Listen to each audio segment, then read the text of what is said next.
आप सभी ने कभी ना कभी डॉली चाय वाला का नाम जरूर सुना होगा। उसकी कोई रील देखी होगी या कोई ऐसी वीडियो देखी होगी जिसमें डॉली चाय वाला के बारे में बात की जा रही है। उस व्यक्ति के पास ना कोई एजुकेशन है, ना कोई खास स्किल है, ना ही उसकी पर्सनालिटी में दम है, ना ही वो दिखने में किसी सेलिब्रिटी या स्टार की तरह दिखता है। आलम तो ये है कि अगर उसको किसी व्यक्ति से बात करनी है तो उसको जवाब में क्या कहना है यह भी उसका मैनेजर ही बताएगा। किंतु फिर भी आज डॉली चाय वाला किसी सेलिब्रिटी से कम नहीं है, किसी स्टार से कम नहीं है। अब से कुछ दिन पहले तक डॉली चाय वाला को कोई जानता भी नहीं था। फिर एक दिन से दुनिया के सबसे रईस व्यक्ति बिल गेट्स भगवान की तरह उसके चाय के स्टॉल पर आते हैं, उसके हाथ की चाय पीते हैं, उसके साथ एक फोटो खिंचवाते हैं और वहां से बदल जाती है डॉली चाय वाला की किस्मत। वो रातों रात किसी भी सेलिब्रिटी से ज़्यादा फेमस हो जाता है, वायरल हो जाता है। जिस डॉली चाय वाला ने कभी 10 लाख रुपए की गाड़ी में भी पैर नहीं रखा होगा, वो आज करोड़ों रुपए की गाड़ी में घूम रहा है, बड़े बड़े ब्रांड्स के प्रमोशन कर रहा है। ज्योतिष जिज्ञासु के मन में अक्सर एक प्रश्न आता है कि जन्म कुंडली में ऐसे कौन से योग होते हैं जो कि किसी व्यक्ति को रातों रात ऐसी सक्सेस दिलाते हैं, जो कि किसी व्यक्ति को रंग से राजा बनाने की क्षमता रखते हैं। जब भी जन्म कुंडली विश्लेषण किया जाता है तब आपने ज्योतिष विद्वानों के मुंह से नीच भंग योग का नाम सुना होगा। और जब भी नीच भंग शब्द का प्रयोग किया जाता है तो उस शब्द के साथ राजयोग का भी प्रयोग किया जाता है। नीच भंग राजयोग अर्थात एक ऐसा योग जो कि नीचता होने पर भी राजयोग का फल देने में सक्षम होता है। तो नीच भंग राजयोग से क्या तात्पर्य है, किन कंडीशंस में बनता है और इसके क्या फल होते हैं, आज के इस वीडियो में बहुत ही डिटेल में इसी को डिस्कस करने वाले हैं। तो सबसे पहले जान लेते हैं कि नीच भंग राजयोग से क्या तात्पर्य है। देखिएगा, आप सभी ने अपनी जन्म कुंडली देखी होगी और जन्म कुंडली कुछ इस डिजाइन की होती है। ये इस डिजाइन की जन्म कुंडली 360 डिग्री के एक सर्किल में बटी होती है और इस जन्म कुंडली में टोटल 12 राशि और 12 भाव होते हैं। आप यहां से गिनेंगे 1 2 3 4 5 6 7 8 9 10 11 12। तो ये टोटल 12 भाव और 12 राशि 360 डिग्री में होती है और जब हम इनको 12 से डिवाइड करते हैं तब हमारे पास आता है 30, अर्थात एक भाव एक राशि 30 डिग्री का होता है। इन 30 डिग्री के 12 राशि होती है।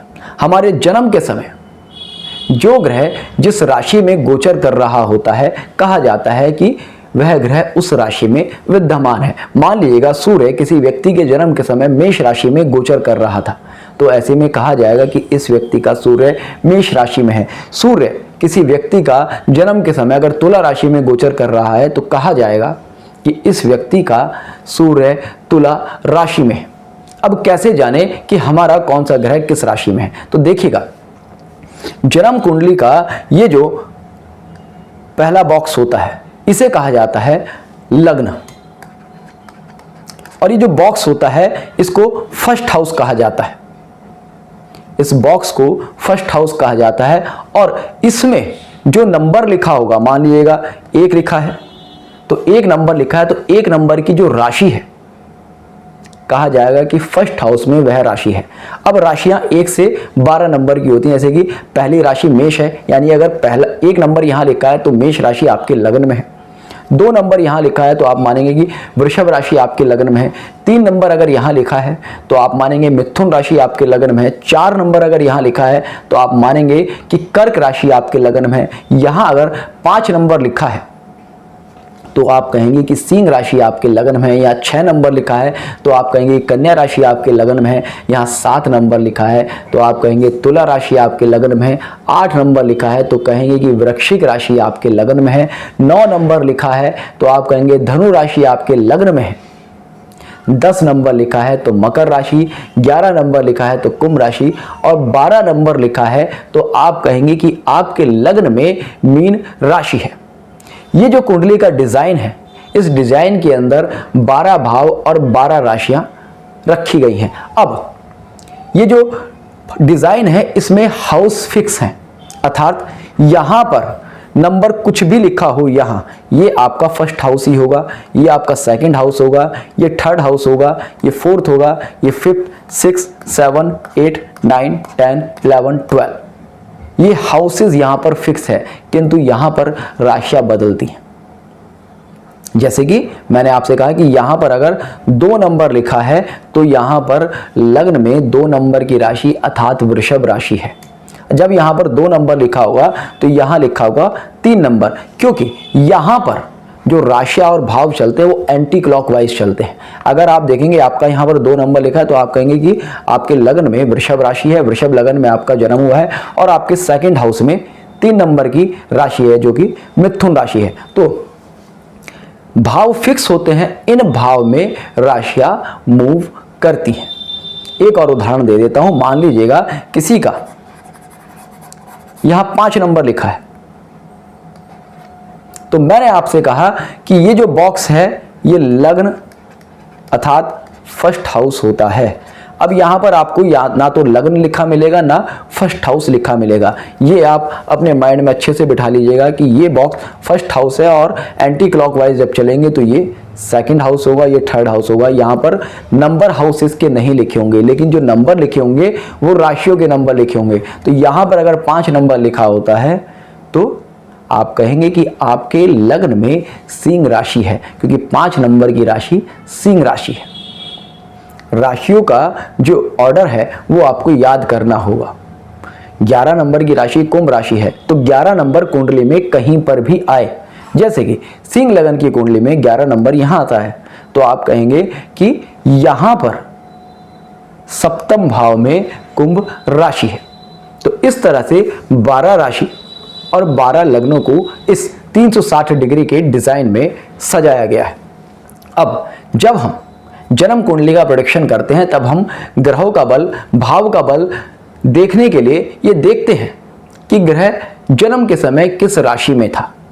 तो यानी कि अगर सूर्य आपके जन्म के समय 5 नंबर पे लिखा है, जहां पर आपकी कुंडली में 5 नंबर लिखा है, वहां अगर सूर्य लिखा है, SU लिखा है, SUN सन लिखा है या सूर्य लिखा है, तो अब आप कहेंगे कि आपके जन्म के समय सूर्य सिंह राशि में गोचर कर रहे थे। अगर आपके जन्म के समय चंद्र कुंभ राशि में है तो आप कहेंगे कि आपकी जन्म राशि कुंभ है। अब मान लीजिएगा सिंह लगन है तो कहेंगे कि सिंह लगन में चंद्र कुंभ राशि और सप्तम भाव में बैठे हैं। हमारे ऋषि मुनियों ने इन 12 राशियों में ग्रहों की स्थिति अलग अलग प्रकार से बताई है। किस राशि में जन्म के समय ग्रह गोचर कर रहा है उस हिसाब से ग्रह का बल निर्धारित होता है। तो इन 12 राशियों में जब ग्रह एक विशेष स्थिति पर आता है, एक विशेष राशि में आता है, तो कहा जाता है कि ग्रह उच्च राशि में है या नीच राशि में है। अब ग्रहों की उच्च राशि कौन सी है, नीच राशि कौन सी है, इसको जान लेते हैं। तो हमारे ऋषि मुनियों ने 9 ग्रहों के लिए कुछ राशि उच्च बताई है, कुछ नीच बताई है। जैसे कि सूर्य के लिए आप यहां देखेंगे, सूर्य के लिए मेष राशि उच्च स्थान है और तुला राशि नीच स्थान है। चंद्र के लिए वृषभ राशि उच्च स्थान है और वृश्चिक राशि नीच स्थान है। मंगल के लिए मकर राशि जो कि 10 नंबर की राशि है वो उच्च स्थान है, और कर्क राशि जो कि 4 नंबर की राशि है वो नीच स्थान है। अगर आपका मंगल 10 नंबर की राशि में बैठा है, किसी भी भाव में बैठा है, तो आप कहेंगे कि आपका मंगल उच्च है। वही मंगल जहां पर मंगल बैठा है वहां 4 नंबर लिखा है, तो आप कहेंगे कि आपका मंगल नीच है। इसी तरह से बुध के लिए 6 नंबर की राशि कन्या राशि उच्च स्थान है और 12 नंबर की राशि मीन राशि नीच स्थान है। गुरु के लिए कर्क राशि और उच्च है और मकर राशि नीच स्थान है। शुक्र के लिए मीन राशि उच्च स्थान है और कन्या राशि नीच का स्थान है। अगर 6 नंबर की राशि में शुक्र बैठे हैं तो कहा जाएगा कि आपके जन्म के समय शुक्र अपनी नीच राशि में थे, आपके शुक्र नीच है। उसी तरह से अगर शनि के लिए देखें तो शनि के लिए तुला राशि अपनी उच्च राशि है और मेष राशि अपनी नीच राशि है। इसी तरह से राहु के लिए मिथुन राशि अपना उच्च स्थान है और धनु राशि अपना नीच स्थान है। केतु के लिए मीन राशि उच्च का स्थान है और कन्या राशि नीच का स्थान है। ये जो 7 ग्रह हैं सूर्य से लेकर शनि तक, इनके लिए समस्त ज्योतिष गणित, समस्त ज्योतिष विद्वान एक मत है, किंतु राहु केतु के लिए विद्वानों में मतभेद है। कुछ विद्वान मानते हैं कि राहु कन्या राशि में परम उच्च होते हैं, कुछ विद्वान मानते हैं कि मिथुन राशि में परम उच्च होते हैं। कुछ विद्वान मानते हैं कि राहु धनु राशि में नीच होते हैं। कुछ विद्वान मानते हैं कि राहु मीन राशि में नीच होते हैं। तो इसलिए राहु केतु के लिए हम यहां पर किसी विवाद में नहीं जाएंगे, हम बाकी 7 ग्रहों के लिए बात करते हैं। ठीक है, अब इसको याद करने का एक बहुत ही सरल तरीका मैं आपको बता रहा हूं। आप केवल ग्रहों की उच्च राशि याद कर लीजिएगा, ग्रहों की नीच राशि याद कर लीजिएगा। कोई भी ग्रह जहां पर बैठता है उससे, किसी भी ग्रह की जो उच्च राशि होगी उससे सप्तम भाव में उसकी नीच राशि आएगी, या जहां पर भी ग्रह की नीच राशि होगी उससे सप्तम भाव में उसकी उच्च राशि आएगी। जैसे कि हमने देखा कि सूर्य की जो उच्च राशि है वो है मेष, तब आप देखेंगे जो सूर्य की नीच राशि है वो तुला है। अर्थात आप ये याद कर लीजिएगा कि सूर्य की उच्च राशि मेष है, तो आप देखेंगे उसके बाद जो 7th हाउस में राशि आएगी वहां पर सूर्य नीच के हो जाते हैं। इसी तरह से आप मान लीजिएगा मंगल के लिए देख लीजिएगा, हमने कहा कि मंगल की उच्च राशि मकर है। अब आपने ये याद कर रखा है कि मंगल की उच्च राशि मकर है, तब आपको ये याद करने की जरूरत नहीं कि मंगल की नीच राशि कर्क है, क्योंकि कोई भी ग्रह अपने से सप्तम भाव की राशि में नीच हो जाता है। अगर उच्च ग्रह नीच का हो जाता है और नीच ग्रह उच्च का हो जाता है, यानी कि मंगल अगर आपका कर्क राशि में बैठा है तो मानेंगे कि मकर राशि में मंगल उच्च स्थिति में आता है। अब ग्रहों के उच्च और नीच होने से तात्पर्य क्या है, तो हमने समझ लिया कि ग्रह किस राशि में नीच का होता है, किस राशि में उच्च का होता है। जन्म कुंडली में अगर कोई ग्रह नीच का है तो वो व्यक्ति को किस प्रकार से फल देता है, और उच्च का है तो किस प्रकार से फल देता है। तो देखिएगा, जब भी जन्म कुंडली में कोई ग्रह जन्म के समय नीच राशि में होता है तो माना जाता है कि व्यक्ति को अपने जीवन में उस ग्रह के कारक से संबंधित फल प्राप्त करने में बहुत ही स्ट्रगल करना होगा। जैसे कि बुध को शिक्षा का कारक माना गया है, तो ऐसे में अगर जन्म कुंडली में बुध अपनी नीच राशि में है तो कहा जा सकता है कि इस व्यक्ति को अपने जीवन में शिक्षा प्राप्ति में परेशानी आएंगी।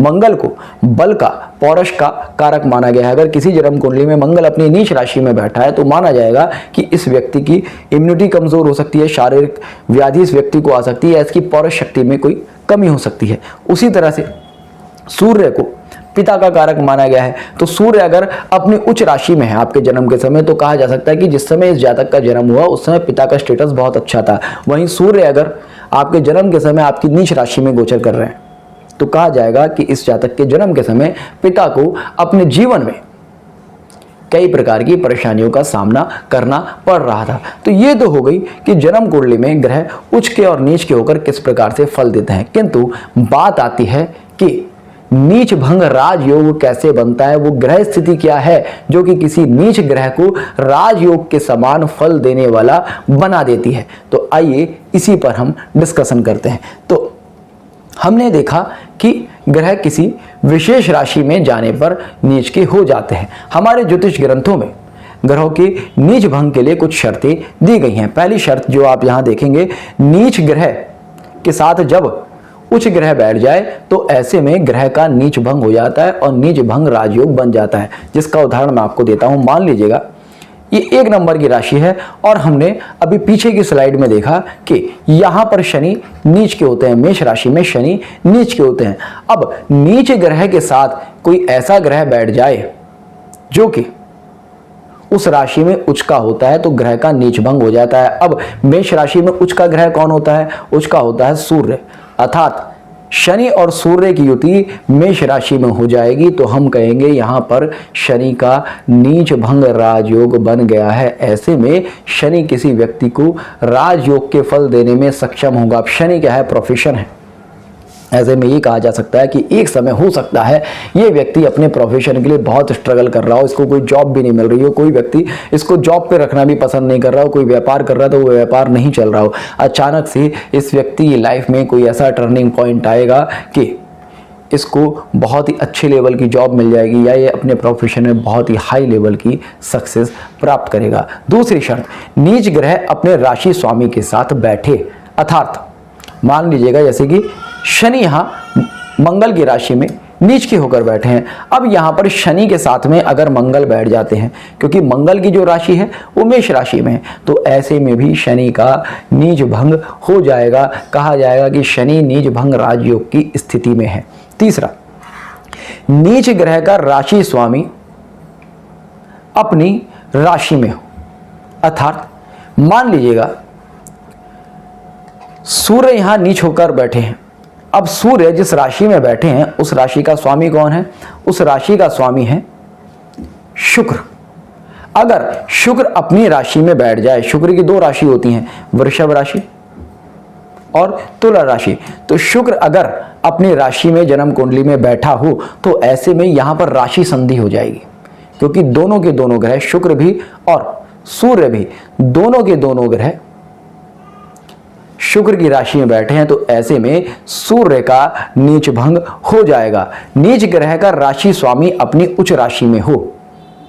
अर्थात सूर्य जैसे कि यहां पर तुला राशि में बैठे हैं। अब तुला राशि के स्वामी कौन है? शुक्र हैं। अगर शुक्र अपनी उच्च राशि मीन राशि में बैठ जाएं तो ऐसे में भी सूर्य का नीच भंग हो जाएगा, सूर्य को नीच भंग राजयोग के फल मिलेंगे। फिर अगली शर्त हमने लिखी है, नीच भंग राशि का स्वामी ग्रह पर दृष्टि डाले। अर्थात मान लीजिएगा कर्क राशि में मंगल बैठे हैं, मंगल कर्क राशि में नीच के हो जाते हैं। अब कर्क राशि के स्वामी कौन है? चंद्र है। अगर चंद्र मंगल के ऊपर अपनी सप्तम दृष्टि डाल दे तो ऐसे में कहा जाएगा कि मंगल का यहां पर नीच भंग हो गया है, मंगल को नीच भंग राजयोग के फल प्राप्त होंगे परिवर्तन के द्वारा। अर्थात मान लीजिएगा शनि यहां पर मेष राशि में बैठा है। हमने कहा कि शनि मेष राशि में नीच के होते हैं। अब शनि की राशि में शनि का राशि स्वामी मंगल अगर बैठ जाए तो ऐसे में शनि और मंगल का राशि परिवर्तन हो गया। शनि मंगल का राशि परिवर्तन होने से हम कह सकेंगे कि शनि का यहां पर नीच भंग हो गया। अब मंगल मकर राशि में बैठ जाए या फिर कुंभ राशि में बैठ जाए, जो कि शनि की राशि है, दोनों ही स्थिति में यहां पर शनि और मंगल के बीच में परिवर्तन होगा और शनि के लिए नीच भंग राजयोग बन जाएगा। वक्र गति के द्वारा अगर नीच ग्रह वक्री होता है तो ऐसे में भी ग्रह का नीच भंग हो जाता है। अगर आप देखते हैं कि जो ग्रह नीच है उसके आगे वक्री लिखा है या आर लिखा है या रेट्रो लिखा है तो ऐसे में ग्रह का नीच भंग हो जाता है। नीच ग्रह का राशि स्वामी चंद्र अथवा लग्न से केंद्र स्थान में हो। अर्थात ग्रह जिस राशि में नीच का होकर बैठा है उस राशि का स्वामी ग्रह से केंद्र स्थान में बैठ जाए। जैसे कि मान लीजिएगा यहां पर हमने देखा कि मंगल कर्क राशि में बैठे हैं और मंगल यहां पर नीच के होकर बैठे हैं। अब मंगल के राशि स्वामी कौन है? चंद्र है। वो मंगल से केंद्र स्थान अर्थात 4, 7 या 10 स्थान में बैठ जाए। 4, 7, 10 स्थान को केंद्र स्थान माना गया है। अगर मंगल से चंद्र इन स्थानों पर बैठ जाए तो ऐसे में कहा जाएगा कि मंगल का नीच भंग हो गया। अथवा लग्न कुंडली से चंद्र केंद्र स्थानों में बैठ जाए तो ऐसे में कहा जाएगा कि मंगल का नीच भंग हो गया है। ये कुछ शर्तें हैं जो कि नीच भंग राजयोग का निर्माण करती हैं। और जब भी जन्म कुंडली में किसी ग्रह का नीच भंग राजयोग बनता है तो ऐसे में ग्रह को बहुत ज्यादा बल मिल जाता है। जैसे कि मैंने आपको शुरू में उदाहरण दिया डॉली चाय वाला का। अर्थात डॉली चाय वाला कुछ महीने पहले नीच स्थिति में था, जबकि उसको कोई नहीं जानता था। वो एक चाय की दुकान चलाता था। उस व्यक्ति के पास कोई एजुकेशन नहीं है, कोई स्पेशल स्किल नहीं है, कोई पर्सनालिटी नहीं है, कोई लुक नहीं है। उस व्यक्ति ने कभी सोचा भी नहीं होगा कि एक दिन मेरे पास इतना पैसा होगा या दुनिया मुझे जानेगी। तो वो स्थिति थी कि जब डॉली चाय वाला अपनी नीच स्थिति में था, जहां उसके पास किसी भी प्रकार का कोई बल नहीं था। और उसके बाद एक दिन बिल गेट्स, जो कि अपनी उच्च स्थिति में है, जो कि दुनिया के सबसे रईस व्यक्ति हैं, वो डॉली चाय वाला के पास आते हैं। डॉली चाय वाला की चाय की दुकान पर एक कप चाय पीते हैं, डॉली चाय वाला के साथ फोटो खिंचवा लेते हैं। अर्थात जैसे कि मंगल यहां अपनी नीच राशि में बैठा है और एक उच्च व्यक्ति अर्थात गुरु, क्योंकि गुरु कर्क राशि में उच्च के हो जाते हैं, वो मंगल के पास आते हैं। अब यहां पर आप मान लीजिएगा मंगल डॉली चाय वाला है और गुरु बिल गेट्स है। अब हुआ क्या, बिल गेट्स आए डॉली चाय वाला के पास। यहां पर बिल गेट्स ने डॉली चाय वाले का नीच भंग किया और डॉली चाय वाला को बल मिल गया नेम फेम मिल गई, पैसा मिल गया। बिल गेट्स ने तो डॉली चाय वाला के हाथ में कोई पैसा दिया नहीं, किंतु केवल उच्च ग्रह के प्रभाव से नीच ग्रह को इतना बल मिल जाता है कि वो अपने आप में राजयोग कारक हो जाता है। नीच ग्रह अपने आप में किसी उच्च ग्रह के समान फल देने में सक्षम हो जाता है। अब एक प्रश्न आता है कि ठीक है, नीच ग्रह का तो यहाँ पर नीच भंग हो गया, उसको राजयोग मिल गया, किंतु उच्च ग्रह का क्या होता है? उच्च ग्रह के साथ भी तो कुछ फर्क आता हुआ। तो ऐसे में आप देखेंगे जब भी कोई ग्रह किसी नीच ग्रह का नीच भंग करता है तो ऐसे में उस ग्रह की स्ट्रेंथ में कहीं ना कहीं कुछ ना कुछ कमी आती है।